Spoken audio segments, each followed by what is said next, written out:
একদিন আল্লাহর প্রিয় রাসূল হজরত মোহাম্মদ সাল্লাল্লাহু আলাইহি ওয়াসাল্লাম এর সাহাবী ও জামাতা হজরত আলী রাদিয়াল্লাহু তাআলা আনহু দাওয়াতি কাজ শেষে বাড়ির পথে হাঁটতেছিলেন। ওই পথ দিয়ে যখন তিনি হাঁটতেছিলেন তখন হঠাৎ করে খেয়াল করে দেখলেন রাস্তার একপাশে একটি ফকির শুয়ে আছে। ফকিরটি প্রচণ্ড দুর্বল এবং জীর্ণশীর্ণ অবস্থায় রাস্তার পাশে শুয়ে আছে। আলী রাদিয়াল্লাহু তাআলা আনহু তার কাছে গেলেন এবং তাকে সালাম দিলেন। কিন্তু সেই ফকির সালামের কোনো উত্তর দিলেন না। আলী রাদিয়াল্লাহু তাআলা আনহু অত্যন্ত অবাক হয়ে তাকে বললেন, আপনি কি জানেন না, কেউ যদি সালাম প্রদান করে সেই সালামের জবাব দিতে হয়। হজরত আলীর এই কথা শোনার পর ফকির প্রচণ্ড রেগে গেলেন এবং রেগে গিয়ে হজরত আলীকে বললেন, কে আপনি, আমাকে সালাম দিয়ে কি হবে? সালাম না দিয়ে যদি পারেন আমাকে একটু খাবার দিয়ে সহযোগিতা করুন। আজ ৫ দিন ধরে আমি কিছুই খাই না।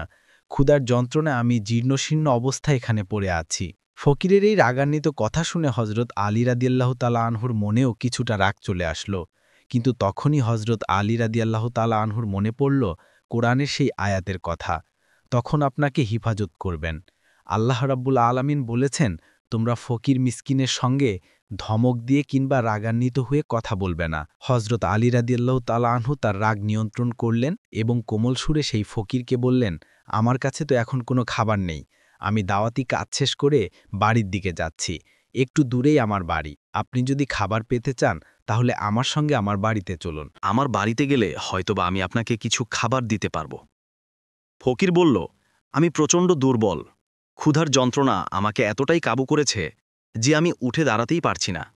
আমি কিভাবে আপনার সঙ্গে আপনার বাড়ি পর্যন্ত হেঁটে যাব? আপনার বাড়িতে আমি যেতে পারি যদি আপনি আমাকে কাঁধে করে নিয়ে যান। অতপর হজরত আলী রাদিয়াল্লাহু তাআলা আনহু ফকিরকে কাঁধে নিলেন এবং কাঁধে নিয়ে বাড়ির দিকে হাঁটতে শুরু করলেন। কিছুক্ষণ পর হজরত আলী বাড়িতে পৌঁছালেন এবং বাড়ির উঠানে সেই ফকিরকে শুইয়ে রাখলেন। তারপর ঘরের দরজায় গিয়ে সালাম দিলেন, আসসালামু আলাইকুম ইয়া আহলাল বাইত। ঘরের ভেতরে হজরত ফাতেমা রাদিয়াল্লাহু তাআলা আনহা এবং হাসান ও হুসাইন রাদিয়াল্লাহু তাআলা আনহুমা অবস্থান করছিলেন। হজরত ফাতেমা রাদিয়াল্লাহু তাআলা আনহাও ক্ষুধার যন্ত্রণায় অনেক দুর্বল হয়ে গিয়েছিলেন, কেননা গত ৩ দিন ধরে ফাতেমার চুলায়ও কোনো আগুন জ্বলে না। ফাতেমা যখনই তার স্বামীর কণ্ঠের আওয়াজ শুনলেন, তিনি দুর্বল অবস্থায় ধীরে ধীরে উঠে এসে তার স্বামীর জন্য দরজা খুলে দিলেন। হজরত আলী রাদিয়াল্লাহু তাআলা আনহু ঘরের ভেতরে প্রবেশ করে দেখলেন ফাতেমা অনেক দুর্বল। ফাতেমার চোখগুলো গর্তের ভিতরে সামান্য ঢুকে গিয়েছে। ফাতেমার চোখে মুখে বিরক্তি আর ক্ষুধার ছাপ। হজরত আলী রাদিয়াল্লাহু তাআলা আনহু জিজ্ঞেস করলেন, ফাতিমা কি হয়েছে? ফাতেমা রাদিয়াল্লাহু তাআলা আনহা বললেন, আজ কয়েকদিন আগেই আপনি দাওয়াতি কাজে চলে গিয়েছেন। গত ৩ দিন ধরে আমাদের ঘরে কোনো খাবার নেই। বাচ্চা দুটো অনাহারে আছে, তারা ক্ষুধার যন্ত্রণায় কাতরাচ্ছে। ফাতেমার এই কথা শোনার পর হজরত আলী রাদিয়াল্লাহু তাআলা আনহুর মাথার উপর যেন আসমান ভেঙে পড়ল। হজরত আলী রাদিয়াল্লাহু তাআলা আনহু বললেন, আমি রাস্তা থেকে একজন ক্ষুধার্ত ফকিরকে সঙ্গে করে নিয়ে এসেছি এবং তাকে এই আশ্বাস দিয়েছি যে আমার বাড়িতে আসলে আমি তাকে খাবার দিতে পারব। এখন তো ঘরে কোনো প্রকার খাবার নেই, আমি সেই ফকিরকে কোথা থেকে খাবার দিব? হজরত আলী রাদিয়াল্লাহু তাআলা আনহু আর দেরি করলেন না। তিনি জায়নামাজ বিছিয়ে ৪ রাকাত সলাতুল হাজত আদায় করে নিলেন। অতঃপর আলী রাদিয়াল্লাহু তাআলা আনহু আল্লাহর দরবারে বললেন, তুমি তো রহমান, তুমি তো রহিম, তুমি তো মেহেরবান, তুমি চাইলে সবই সম্ভব।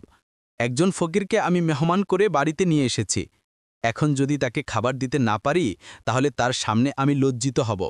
ইয়া রব্বুল আলামিন, তুমি আমার সম্মান রক্ষা করো, আমাকে সাহায্য করো।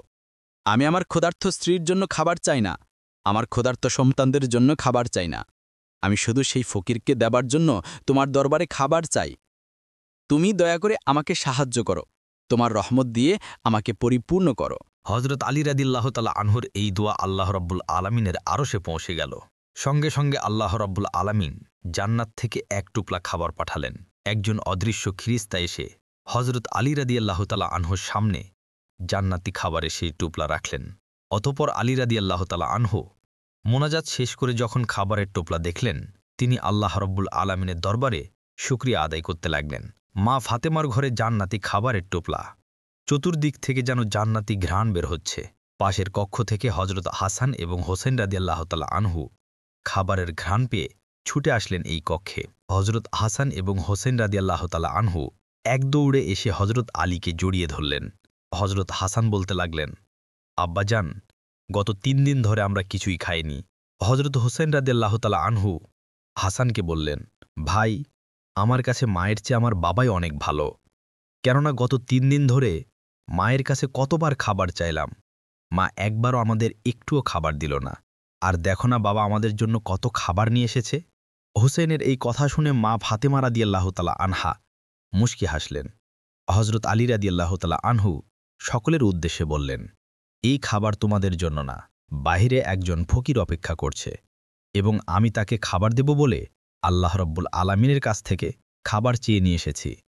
হজরত আলীর এমন কথার পর হোসেন রাদিয়াল্লাহু তাআলা আনহু হজরত আলীর দুটি পা জড়িয়ে ধরলেন এবং চিৎকার করে খাটতে খাটতে বলতে লাগলেন, আব্বাজান, আমরা 3 দিন ধরে প্রচণ্ড ক্ষুধার্ত এবং তৃষ্ণার্ত। আপনি আমাদেরকে খাবার দেন, আমরা খেয়ে আমাদের ক্ষুধা নিবারণ করি। হজরত আলী রাদিয়াল্লাহু তাআলা আনহু অনেক বড় একটি পরীক্ষার সম্মুখীন হলেন। একদিকে তার স্ত্রী এবং সন্তান অনাহারে, অন্যদিকে সেই ভিক্ষুকও অনাহারে আছেন এবং ভিক্ষুককে কথা দিয়ে বাড়িতে নিয়ে এসেছেন। হজরত আলী রাজিয়াল্লাহ তালা আনহু এই সামান্য খাবারটুকু এখন কাকে দিবেন? হজরত আলী রাজিয়াল্লাহ তালা আনহু 2 দিকের কথা চিন্তা করে পাথরের মূর্তির মতো দাঁড়িয়ে আছেন। এমন সময় হজরত আলীর মনে পড়ল, আল্লাহ রাব্বুল আলামিন কোরআনুল কারিমে বলেছেন, নিশ্চয় সম্পদ এবং সন্তান হবে ফিতনার মূল কারণ। পবিত্র কোরআনের এই আয়াত মনে পড়ার পর হজরত আলী সিদ্ধান্ত নিলেন, এই খাবারের একমাত্র হকদার ফকির, অতএব সেই ফকিরকেই এই খাবার দিতে হবে। হজরত আলী এবার বাম হাত দিয়ে হোসাইনকে এক ঝটকায় দূরে ফেলে দিলেন। তারপর ঘর থেকে বের হলেন ভিক্ষুককে খাবার দেওয়ার জন্য। হজরত আলী ঘর থেকে যখনই বের হলেন, তিনি এক অবাক দৃশ্য দেখলেন। তিনি দেখলেন ভিক্ষুক দাঁড়িয়ে দাঁড়িয়ে মুচকি হাসছে। যেই ভিক্ষুক রাস্তার পাশে জীর্ণশীর্ণ অবস্থায় পড়েছিল, তাকে কাঁধে করে বাড়িতে নিয়ে আসতে হয়েছে, সেই ভিক্ষুক এখন উঠে দাঁড়িয়েছে এবং আলীর দিকে তাকিয়ে মুচকি মুচকি হাসছে। হজরত আলী রাজিয়াল্লাহ তালা আনহু কিছু বলার আগেই ভিক্ষুক বলল, ওয়ালাইকুম আসসালাম। হজরত আলী রাজিয়াল্লাহ তালা আনহু বললেন, কে আপনি? একটু আগেই তো আপনি রাস্তায় জীর্ণশীর্ণ অবস্থায় পড়েছিলেন। আপনি এতটাই দুর্বল ছিলেন যে আপনাকে কাঁধে করে আমি এখানে নিয়ে এসেছি, আর এখন আপনি উঠে দাঁড়িয়েছেন এবং মুচকি হাসছেন। আর আপনাকে সালাম দিয়েছিলাম কবে? সেই সালামের জবাব আপনি এখন দিলেন? সেই ফকির তখন বলল, হে আসাদুল্লাহিল গালিব হজরত আলী, আমি আর কেউ নই, আমি আল্লাহ রাব্বুল আলামিনের রহমতের ফেরেশতা। আমি আপনাকে পরীক্ষা করার জন্য এত কিছু করেছি। নবীর সাহাবীদের মধ্যে আপনি এমন একজন ব্যক্তি, আপনি একসঙ্গে এতগুলো ডিগ্রি অর্জন করেছেন, নবীর আর অন্য কোনো সাহাবী অর্জন করতে পারেনি। একদিকে আপনি আসাদুল্লাহিল গালিব, কাফেরদের জন্য সিংহ, অন্যদিকে রাসূল সাল্লাল্লাহু আলাইহি ওয়াসাল্লাম বলেছেন, আমি হলাম জ্ঞানের রাজ্য, আর সেই রাজ্যে প্রবেশের দরজা হল হজরত আলী। অন্যদিকে আল্লাহ রাব্বুল আলামিন আপনাকে প্রচণ্ড শক্তি দান করেছেন, এই যুগের শ্রেষ্ঠ বীর পালোয়ান আপনি। অন্যদিকে খাতুনে জান্নাত, যিনি জান্নাতি মহিলাদের সর্দারনি হবেন, তার স্বামী আপনি। অন্যদিকে হাসান হোসাইন, যারা জান্নাতি যুবকদের সর্দার হবে, তাদের পিতা আপনি। অন্যদিকে আশারাতুল মুবাশশারা সদস্য আপনি, জান্নাতি 10 জন সুসংবাদপ্রাপ্ত ব্যক্তির 4 নম্বরে রয়েছেন আপনি। আপনি একমাত্র সাহাবী যিনি এতগুলো গুণে গুণান্বিত হয়েছেন। আপনার প্রতি আল্লাহ রাব্বুল আলামিন রাজি খুশি হয়ে আপনাকে এতগুলো গুণে গুণান্বিত করেছেন। এই খাবারের একমাত্র হকদার হল আপনার পরিবারের সদস্যগণ, আপনি তাদেরকে এই খাবার প্রদান করুন। অন্য আরেক দিনের ঘটনা, একজন উদ্ভট এবং বিকৃত চেহারার ফকির সালমান ফার্সি রাজিয়াল্লাহ তাআলা আনহুকে সঙ্গে নিয়ে মা ফাতেমার বাড়িতে এসেছেন। হজরত সালমান ফার্সি রাজিয়াল্লাহ তাআলা আনহু ফাতিমার দরজায় গিয়ে সালাম দিলেন, আসসালামু আলাইকুম ইয়া আহলাল বাইত। হজরত ফাতিমা রাজিয়াল্লাহু তাআলা আনহা পর্দার অন্তরাল থেকে সালামের উত্তর দিলেন এবং বললেন, কে আপনি? সালমান ফার্সি রাজিয়াল্লাহ তাআলা আনহু বললেন, আপনার পিতা আল্লাহর পয়গম্বর আমাকে পাঠিয়েছেন। আমার সাথে একজন ভিক্ষুক আছে, এই ভিক্ষুক আপনার পিতার কাছে গিয়েছিল, কিন্তু আপনার পিতার কাছে কিছুই নেই ভিক্ষা দেবার মতো, এই জন্য এই ভিক্ষুককে আপনার বাড়িতে পাঠিয়েছেন এবং আপনার পিতা বলেছেন আপনি যেন এই ভিক্ষুককে কিছু দিয়ে সাহায্য করেন। হজরত ফাতিমা রাজিয়াল্লাহু তাআলা আনহা বললেন, আমার ঘরে তো তেমন কিছুই নেই, এই ভিক্ষুককে আমি কি দিয়ে সাহায্য করব? তবে হ্যাঁ, আমার পছন্দের একটি চাদর আছে, আমি এই চাদরটি আপনাকে দিচ্ছি, আপনি এই চাদরটি ইহুদির বাড়িতে বন্ধক রেখে সেখান থেকে যে অর্থ পাবেন সেই অর্থগুলো এই ভিক্ষুককে দিয়ে দিবেন। হজরত সালমান ফার্সি সেই চাদরটি নিয়ে ইহুদির বাড়িতে গেলেন এবং ইহুদিকে বললেন, এই চাদরটি বন্ধক নেন। ইহুদি চাদরটি হাতে নিয়ে অত্যন্ত চমকে গেলেন। ইহুদি জিজ্ঞেস করলেন, এই চাদরটি কার? সালমান ফার্সি রাজিয়াল্লাহ তাআলা আনহু বললেন, এই চাদরটি আমাদের বিশ্বনবীর মেয়ে ফাতিমার চাদর। ইহুদি চাদরটি নিয়ে ঘরের ভিতর প্রবেশ করলেন এবং অনেকক্ষণ সময় পর ইহুদি ফিরে এলো। হযরত সালমান ফার্সি খেয়াল করে দেখলেন, ইহুদির মাথা বেয়ে টপ টপ করে পানি পড়ছে। মনে হচ্ছে ইহুদি গোসল করে এসেছেন। সালমান ফার্সি তাকে জিজ্ঞেস করলেন, আপনি তো অনেক আগেই ঘরের ভিতর ঢুকেছেন, এতক্ষণ পর ফিরে এলেন, কই চাদরের বন্ধকৃত অর্থ নিয়ে এসেছেন? ইহুদি বলল, এই নাও চাদরের বন্ধকৃত অর্থ, আর আমাকে এক্ষুনি তোমাদের নবীর দরবারে নিয়ে চলো। আমি কালেমা পড়ে মুসলমান হতে চাই। আমি আমার কিতাব তাওরাতে পড়েছি, আখেরি জামানার শেষ পয়গম্বর যিনি হবেন, তার বাড়িতে একদিন ফকির আসবে এবং সেই ফকিরকে ভিক্ষা দেয়ার মতো কোনো কিছুই থাকবে না। আখেরি জামানার শেষ পয়গম্বর সেই ভিক্ষুককে পাঠাবেন তার কন্যা ফাতেমার ঘরে, কিন্তু ফাতেমার ঘরেও ভিক্ষা দেয়ার মতো তেমন কিছুই নেই। অবশেষে ফাতেমা তার শরীরের একটি চাদর বন্ধক রেখে সেই ফকিরকে ভিক্ষা দিবেন।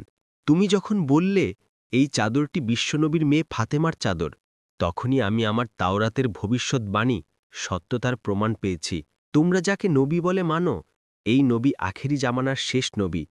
তার সম্পর্কে তাওরাতে যতগুলো ভবিষ্যৎবাণী ছিল, সকল ভবিষ্যৎবাণীর সত্যতা আমি ইতিপূর্বেই পেয়েছি। শুধু এই একটি সত্যতার অপেক্ষায় আমি ছিলাম। আমি আর দেরি করতে চাই না। আমাকে এক্ষুনি তোমাদের নবীর দরবারে নিয়ে চলো। আমি মুসলমান হতে চাই। মদিনার বাগানগুলোর মধ্যে এক ইয়াতিম ছেলের একটি বাগান ছিল। তার বাগানের সাথে লাগোয়া বাগানের মালিক ছিলেন আবু লুবাবা নামের এক লোক। সেই ইয়াতিম ছেলেটি নিজের বাগান বরাবর একটি প্রাচীর দিতে গিয়ে দেখল প্রতিবেশীর একটি খেজুর গাছ সীমানার মধ্যে পড়ে যাচ্ছে। ছেলেটি তার প্রতিবেশীর কাছে গিয়ে সমস্যার কথা বলে সীমানার খেজুর গাছটি কিনতে চাইল, যাতে প্রাচীরটি সোজা হয়। কিন্তু প্রতিবেশী আবু লুবাবা কোনোভাবেই রাজি হচ্ছিল না। কোনো উপায় না পেয়ে সেই এতিম ছেলেটি রাসূলুল্লাহ সাল্লাল্লাহু আলাইহি ওয়াসাল্লামের কাছে গিয়ে পুরো ঘটনা বুঝিয়ে বলল। আল্লাহর রাসূল সাল্লাল্লাহু আলাইহি ওয়াসাল্লাম ডেকে পাঠালেন আবু লুবাবাকে। সে মসজিদে নববীতে আসলে নবী করিম সাল্লাল্লাহু আলাইহি ওয়াসাল্লাম সেই খেজুর গাছটি অর্থের বিনিময় হলেও ইয়াতিম ছেলেটিকে দিয়ে দিতে অনুরোধ করলেন, কিন্তু আবু লুবাবা যথারীতি রাজি হল না। রাসূলুল্লাহ সাল্লাল্লাহু আলাইহি ওয়াসাল্লাম এই পর্যায়ে তাকে বললেন, তোমার ভাইকে ওই খেজুর গাছটি দিয়ে দাও। আমি তোমার জন্য জান্নাতে একটি খেজুর গাছের জিম্মাদার হব। বিস্ময়কর হল সত্য যে আবু লুবাবা তার পরেও সেই খেজুর গাছ দিতে রাজি হল না। রাসূলুল্লাহ সাল্লাল্লাহু আলাইহি ওয়াসাল্লাম এই পর্যায়ে চুপ হয়ে গেলেন। এর চেয়ে বেশি তিনি তাকে আর কি বলতে পারেন? উপস্থিত সাহাবীদের মধ্যে সাবিত রাদিয়াল্লাহু তাআলা আনহু ছিলেন। তিনি আবু দাহদা নামে পরিচিত ছিলেন। মদিনায় তার খুব সুন্দর একটি বাগান ছিল। প্রায় ৬০০ খেজুর গাছ ছাড়াও একটি মনোরম বাড়ি ও একটি পানির কুয়া ছিল সেখানে। মদিনার সব বড় ব্যবসায়ীদের কাছে আবু দাহদা রাদিয়াল্লাহু তাআলা আনহুর বাগানটি সুপরিচিত ছিল। তিনি সপরিবারে সেখানে বসবাসও করতেন। আবু দাহদা রাদিয়াল্লাহু তাআলা আনহু হঠাৎ রাসূলুল্লাহ সাল্লাল্লাহু আলাইহি ওয়াসাল্লামের কাছে গিয়ে বললেন, হে আল্লাহর রাসূল সাল্লাল্লাহু আলাইহি ওয়াসাল্লাম, আমি যদি আবু লুবাবার কাছ থেকে খেজুর গাছটি কিনে এই এতিমকে দিয়ে দেই, তাহলে আমিও কি জান্নাতে একটি খেজুর গাছের মালিক হব? রাসূলুল্লাহ সাল্লাল্লাহু আলাইহি ওয়াসাল্লাম বললেন, হ্যাঁ, তোমার জন্য জান্নাতে খেজুর গাছ থাকবে। আবু দাহদা রাদিয়াল্লাহু তাআলা আনহু সাথে সাথে আবু লুবাবাকে বললেন, আপনি আমার সেই সম্পূর্ণ বাগানটি গ্রহণ করে সেই খেজুর গাছটি আমাকে দিয়ে দেন। আবু লুবাবা দুনিয়াবি এই বিনিময়ে বিশ্বাস করতে পারছিল না। হুঁশ ফিরলে সে বলল, হ্যাঁ, আমি আপনার খেজুর গাছের বাগানটি গ্রহণ করলাম। বিনিময়ে আমার সেই খেজুর গাছটি আপনাকে দিয়ে দিলাম। হজরত আবু দাহদা রাদিয়াল্লাহু তাআলা আনহু সেই মুহূর্তে খেজুর গাছটি ইয়াতিম ছেলেটিকে উপহার হিসেবে দিয়ে দিলেন। তারপর রাসূলুল্লাহ সাল্লাল্লাহু আলাইহি ওয়াসাল্লামের দিকে তাকিয়ে বললেন, হে রাসূলুল্লাহ সাল্লাল্লাহু আলাইহি ওয়াসাল্লাম, এখন আমি কি জান্নাতে একটি খেজুর গাছের মালিক হলাম? রাসূলুল্লাহ সাল্লাল্লাহু আলাইহি ওয়াসাল্লাম বললেন, আবু দাহদার জন্য জান্নাতে এখন কত বিশাল বিশাল খেজুরের বাগান অপেক্ষা করছে।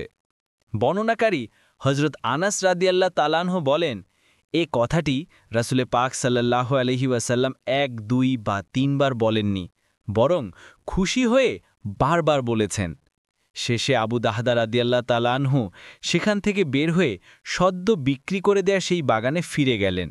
বাড়ির দরজায় এসে স্ত্রীকে ডাক দিলেন তিনি, হে উম্মে দাহদা, বাচ্চাদেরকে নিয়ে বাগান থেকে বের হয়ে আসো, আমি দুনিয়ার এই বাগান বিক্রি করে দিয়েছি। তার স্ত্রী বললেন, আপনি কার কাছে এটি বিক্রি করেছেন? কে কত দাম দিয়ে এটি কিনে নিয়েছে? আবু দাহদা রাদিয়াল্লাহু তাআলা আনহু বললেন, আমি জান্নাতে একটি খেজুর বাগানের বিনিময়ে তা বিক্রি করে দিয়েছি। তার স্ত্রী বললেন, আল্লাহু আকবার, হে আবু দাহদা, আপনি অবশ্যই অত্যন্ত লাভজনক একটি ব্যবসা করেছেন। হযরত তামিম আদারি রাহমাতুল্লাহ আলাইহি বর্ণনা করেন, একবার আমরা আল্লাহ রাসূল সাল্লাল্লাহু আলাইহি ওয়াসাল্লামের খেদমতে হাজির হলাম। তখন আমরা দেখতে পেলাম যে একটি উট দৌড়াতে দৌড়াতে আল্লাহ রাসূল সাল্লাল্লাহু আলাইহি ওয়াসাল্লামের মাথার কাছে এসে দাঁড়িয়ে গেল। দেখে মনে হচ্ছিল উটটি আল্লাহ রাসূল সাল্লাল্লাহু আলাইহি ওয়াসাল্লামের কানে কানে কিছু একটা বলছে। আল্লাহ রাসূল সাল্লাল্লাহু আলাইহি ওয়াসাল্লাম তখন উটকে উদ্দেশ্য করে বললেন, উট, তুমি শান্ত হও। যদি তুমি সত্যবাদী হও তাহলে তোমার সত্য কথা তোমাকে ফায়দা দেবে, কিন্তু যদি তুমি মিথ্যা বলে থাকো তবে তোমাকে মিথ্যা কথা বলার জন্য শাস্তি দেয়া হবে। নিশ্চয়ই যে আমার নিকটে আশ্রয় নেবে, আল্লাহ তাআলাও তাকে নিরাপত্তা দান করেন। আর যে আমার নিকট আশ্রয় নেয় তাকে আল্লাহ কখনো নিঃস্ব হতে দেন না।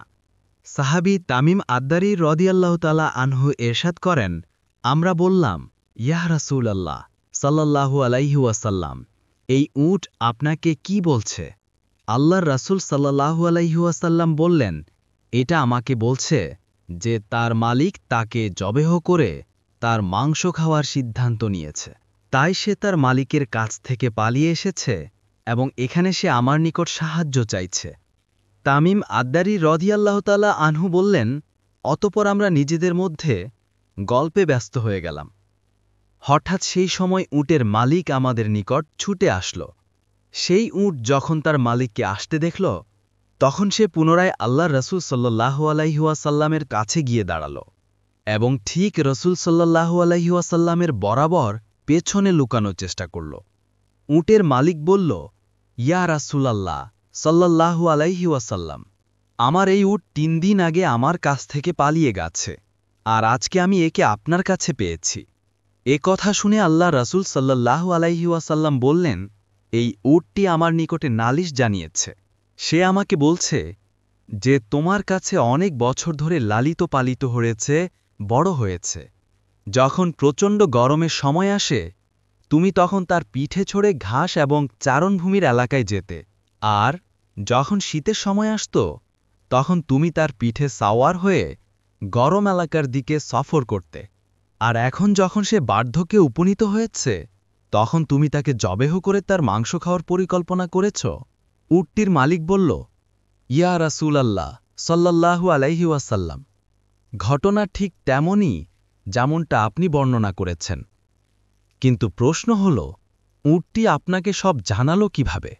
এ কথা শুনে আল্লাহর রাসূল সাল্লাল্লাহু আলাইহি ওয়াসাল্লাম বললেন, আচ্ছা বলো তো, একজন অনুগত একনিষ্ঠ খাদেমের তার মালিকের প্রতি খেদমতের প্রতিদান কি এটাই পাওয়া উচিত? উটের মালিক বলল, হে রাসূল সাল্লাল্লাহু আলাইহি ওয়াসাল্লাম, এখন আমি একে বিক্রি করব না, একে জবেহ করব না। আপনি যা অনুমতি দেবেন আমি তাই করব। এরপর আল্লাহর রাসূল সাল্লাল্লাহু আলাইহি ওয়াসাল্লাম সেই উটের মালিকের কাছ থেকে উটটিকে ১০০ দিরহামের বিনিময়ে কিনে নিলেন। তারপর তিনি উটটিকে বললেন, হে উট, যাও, এখন থেকে তুমি মুক্ত, আল্লাহ তাআলা দেওয়া রিজিক তালাশ করো। অথচ সেই উটটি আল্লাহর রাসূল সাল্লাল্লাহু আলাইহি ওয়াসাল্লামের মাথার কাছে নিজের মুখ এগিয়ে নিয়ে মুখ দিয়ে আওয়াজ করল, যা শুনে আল্লাহর রাসূল সাল্লাল্লাহু আলাইহি ওয়াসাল্লাম বললেন, আমিন আমিন। এরপর উটটি পুনরায় দোয়া করল। আল্লাহর রাসূল আবারও বললেন, আমিন আমিন। উটটি পুনরায় দোয়া করল। আল্লাহর রাসূল তৃতীয়বারের মতো বললেন, আমিন আমিন। কিন্তু উটটি যখন চতুর্থবার একটি শব্দ করল তখন আল্লাহর রাসূল আমিন তো বললেনই, বরং আবেগপ্রবণ হয়ে কাঁদতে শুরু করলেন এবং বলতে লাগলেন, হায় আমার উম্মাত, হায় আমার উম্মাদ! এমনকি রাসূল সাল্লাল্লাহু আলাইহি ওয়াসাল্লামের চোখ থেকে অশ্রু বের হতে লাগল। সাহাবী তামিম আদ্দারী রাদিয়াল্লাহু তাআলা আনহু বললেন, আমরা জিজ্ঞাসা করলাম, হে রাসূলুল্লাহ সাল্লাল্লাহু আলাইহি ওয়াসাল্লাম, এই উট আপনাকে কি বলছে? রাসূল সাল্লাল্লাহু আলাইহি ওয়াসাল্লাম বললেন, উটটি আমাকে প্রথমবার বলছে, হে রাসূল সাল্লাল্লাহু আলাইহি ওয়াসাল্লাম, আল্লাহ আপনাকে ইসলাম এবং কোরআনের মাধ্যমে উত্তম প্রতিদান দান করবেন। আমি বললাম, আমিন।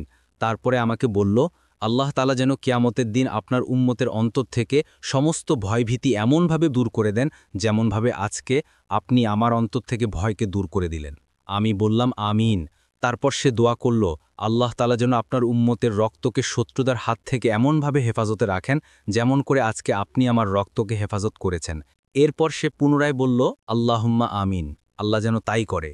এরপর চতুর্থবার উটটি বলল, আল্লাহ তাআলা যেন আপনার উম্মতকে নিজেদের মধ্যে ঝগড়া, ফ্যাসাদ, যুদ্ধ, বিগ্রহ এসব থেকে হেফাজত করেন। এ কথা শুনে আমিন বলতে যাব, কিন্তু সেই দোয়াটি কবুল হবে না, আল্লাহর তরফ থেকে নির্দেশ আসলো।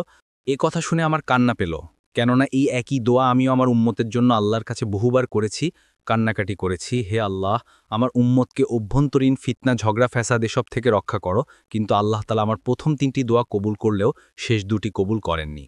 হযরত জিবরাইল আলাইহিস সালাম আমাকে আল্লাহর পক্ষ থেকে খবর দিয়ে দিয়েছেন যে, হে রাসূল, আপনার উম্মতের মধ্যে সর্বশ্রেষ্ঠ ফিতনা হচ্ছে যে তারা পরস্পর ছোটখাটো ত্রুটি বিচ্যুতি নিয়ে একজন আরেকজনকে ফতোয়াবাজি করবে, ফিতনাবাজি করবে, ঝগড়াঝাটি করবে, এসবে লিপ্ত হবে এবং এসব করেই এরা ধ্বংস হবে। বাহিরের শত্রু যখন এদেরকে আক্রমণ করবে, তখন এরা অভ্যন্তরীণ দ্বন্দ্বকলহে ব্যস্ত থাকবে। এসব কিছু যা ঘটবে সবই তাকদিরে লিখা হয়ে গিয়েছে। কাজেই এই ক্ষেত্রে আল্লাহ আপনার দোয়া কবুল করবেন না। আল্লাহু আকবার। আমাদের প্রিয় নবী রাসূল সাল্লাল্লাহু আলাইহি ওয়াসাল্লাম শুধু মানবজাতির জন্যই নন, তিনি ছিলেন সমগ্র জগৎ, মানুষ, জিন ও সমস্ত প্রাণীর জন্য রহমত। আল্লাহ তাআলা তাকে পাঠিয়েছেন দুনিয়ার অন্ধকারে আলো ছড়ানোর জন্য। তার শিক্ষা ও আদর্শ আজও আমাদের পথ দেখায় শান্তি ও সত্যের দিকে। তো এটাই ছিল আমাদের আজকের ভিডিও। যদি ভিডিওটি আপনার কাছে ভালো লেগে থাকে তাহলে অবশ্যই লাইক দিন আর আমাদের চ্যানেলটি সাবস্ক্রাইব করে পাশে থাকুন।